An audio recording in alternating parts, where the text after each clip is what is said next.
हो, काय नेमकं आज आंदोलन होणार आहे? कशी दिशा ठरणार आहे? आणि आम्ही आता शांततेचा मार्गाचा टप्पा संपलेला आहे.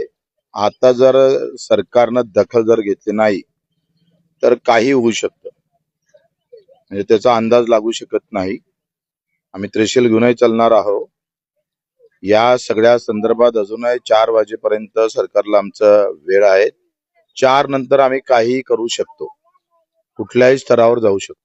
भाऊ, जिल्हा पातळीवरच्या ज्या समस्या होत्या, बहुतांश समस्या सुटलेल्या आहेत. आता शासन स्तरावर नेमके काय मागणी आहे? शासन स्तरावरच्या कर्जमाफीच्या संदर्भात रेग्युलर कर्जदार आहेत त्याचा विषय आहे. दुसरा पेरणी ते कापणीपर्यंतचा विषय आहे. खास करून मेळघाटमध्ये जर त्याची सुरुवात केली तर प्रचंड ताकद मेळघाटातल्या लोकांना तिथे भेटेल. त्यांचं आर्थिक उत्पन्न वाढण्याची ताकद त्या मागे आहे. जलसंधारणचे काम म्हणजे प्रत्येक नाल्यावर आणि नदीवर तर पाणी वळवण्याचं काम जर झालं तर प्रचंड कायमची पाण्याची समस्या सोडू शकतोय. इथल्या शिक्षणाच्या संदर्भातले विषय आहे. चुरणीच्या ग्रामीण रुग्णालयाच्या संदर्भातला विषय आहे.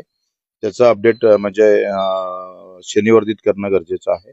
चुरणी तालुक्याचा विषय असणार. तर सगळ्या ज्या महत्वाच्या विषय घेऊन MRGS मध्ये काही बदल करणं गरजेचं आहे. सेमाडोला 3 बसेस ठेवून त्या आजूबाजूच्या गावाला कसं कव्हर करता येईल वाहतुकीसाठी, ह्या सगळ्या विषय घेऊन आणि रायगडच्या आंदोलनानंतर जे मुख्यमंत्र्यांना बैठक घेतली होती त्याच्यातले काही दिव्यांगाचे विषय होते ते सगळे आज चर्चा आम्ही करणार आहोत.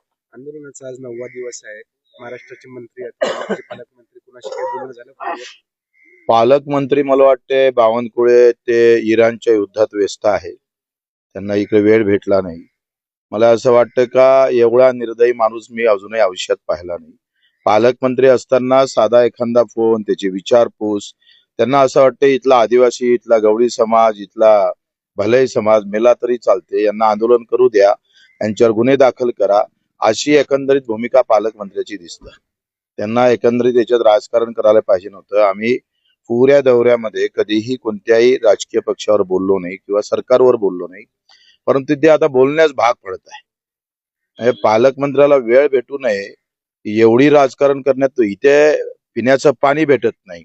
साधं आज इथे पाहतो का सलोना चिखलदऱ्याहून 16 किलोमीटरवर आहे. इथे पाण्याची अवस्था पाहिली तर अत्यंत बिकट आहे.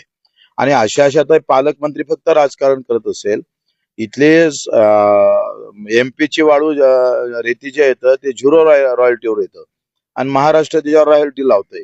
मग तुम्हाला चंद्रपूरची रेती इथं आणायची आहे का? पालकमंत्र्याला वेळ भेटू नये याच नवल वाटतं. त्यांना असं वाटतं का मेळघाटवाले मेले का जिवंत राहिले का? अरे त्यांनी तुम्हाला 1,40,000 मतं देऊन निवडून दिलाय तुमचा आमदार. लाज वाटायला पाहिजे ना थोडी तरी. बच्चू कडूंची जी गांधीगिरी होती ती आता संपलेली आहे. भगत सिंग बिल्कुल संपली. अब त्रिशूल लेके झगड़ा होगा.